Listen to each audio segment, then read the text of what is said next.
Assalamualaikum warahmatullahi wabarakatuh. Peradaban Islam pada masa Nabi Muhammad SAW. Sejarah Arab masa Nabi Muhammad SAW. A. Fase Mekah. Setiap periode memiliki tahapan-tahapan sendiri dengan kekhususannya masing-masing. Periode Mekah dapat dibagi menjadi 3 tahap dakwah, yaitu 1. Tahapan dakwah secara sembunyi-sembunyi yang berjalan selama 3 tahun. 2.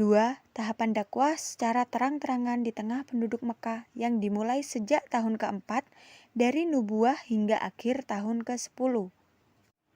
3. Tahapan dakwah di luar Mekah dan penyebarannya yang dimulai dari tahun ke-10 dari nubuah hingga hijrah ke Madinah. Tahapan dakwah secara sembunyi-sembunyi. Pada awal mulanya, Rasulullah SAW menampakkan Islam kepada orang yang paling dekat dengan beliau, anggota keluarga dan sahabat-sahabat karib beliau. Dalam tarikh Islam, mereka disebut as-sabiqunal awwalun, yang terdahulu dan yang pertama masuk Islam. Mereka adalah istri beliau, Ummul Mukminin Khadijah binti Khuwailid, pembantu beliau Zaid bin Haritsah, anak paman beliau Ali bin Abi Thalib, yang saat itu Ali masih anak-anak dan hidup dalam asuhan beliau dan sahabat karib beliau. Abu Bakar As-Siddiq selama 3 tahun dakwah masih dilakukan secara sembunyi-sembunyi dan perorangan. Selama jangka waktu ini telah terbentuk sekelompok orang-orang mukminin yang senantiasa menguatkan hubungan persaudaraan dan saling bahu-membahu. Penyampaian dakwah terus dilakukan hingga turun wahyu yang mengharuskan Rasulullah SAW menampakkan dakwah kepada kaumnya, menjelaskan kebatilan mereka dan menyerang berhala-berhala sembahan mereka. Tahapan dakwah secara terang-terangan. Sekitaran tahun 613 Masehi, 3 tahun setelah Islam disebarkan secara diam-diam, Muhammad mulai melakukan penyebaran Islam secara terbuka kepada masyarakat Mekah. Respon yang ia terima sangat keras dan masif. Ini disebabkan karena ajaran Islam yang dibawa olehnya bertentangan dengan apa yang sudah menjadi budaya dan pola pikir masyarakat Mekah saat itu.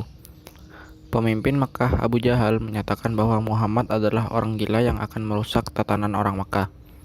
Akibat penolakan keras yang datang dari masyarakat jahiliyah di Mekah, kekuasaan yang dimiliki oleh para pemimpin Quraisy yang menentangnya. Tahapan dakwah di luar Mekah. Karena keadaan semakin mendesak, tekanan di sana-sini terhadap pengikutnya, Rasulullah memerintah agar kaumnya hijrah dan mendakwakan Islam ke Habasyah.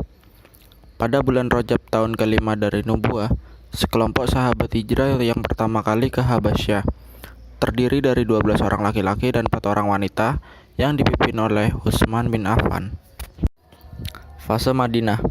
Setelah Islam berhasil dan diterima penduduk Madinah melalui peristiwa Bayat Aqabah pertama dan kedua, Islam mulai memanjangkan tonggak negara di tengah padang pasir yang bergelombang kekufuran dan kebodohan.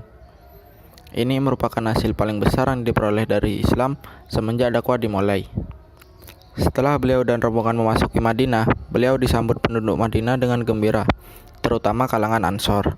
Saking gembiranya kalangan Ansor, mereka berharap Rasulullah singgah di rumah-rumah mereka. Pelajaran utama dari pembelajaran hijrah Rasulullah SAW dan para sahabatnya yaitu adanya proses peletakan cikal bakal sebuah entitas peradaban. Hal ini dapat kita lihat dengan dilakukannya 3 langkah strategis. Pertama, membangun Masjid Kubah. Selanjutnya membangun Masjid Nabawi Al-Syarif di Madinah. Sebagai bangunan pertama dalam kisah kenabian Rasulullah, mengoptimalkan fungsi masjid bukan hanya sebagai tempat ibadah mahdah saja. Sholat, membaca Al-Quran, berzikir, iktikaf. Kedua, membangun persaudaraan antara muhajirin dan ansor sehingga terjadilah takaful ijtimai. Persaudaraan yang dibangun Rasulullah adalah persaudaraan berdasarkan agama menggantikan persaudaraan berdasarkan kesukuan yang berjalan sebelum itu. Ketiga, menyusun suatu perjanjian dengan ditandatanganinya Piagam Madinah sebagai regulasi tata kehidupan yang plural baik antara kaum muslimin, muhajirin dan ansor di satu pihak maupun antara kaum muslimin dengan umat-umat lainnya. Terima kasih. Wassalamualaikum warahmatullahi wabarakatuh.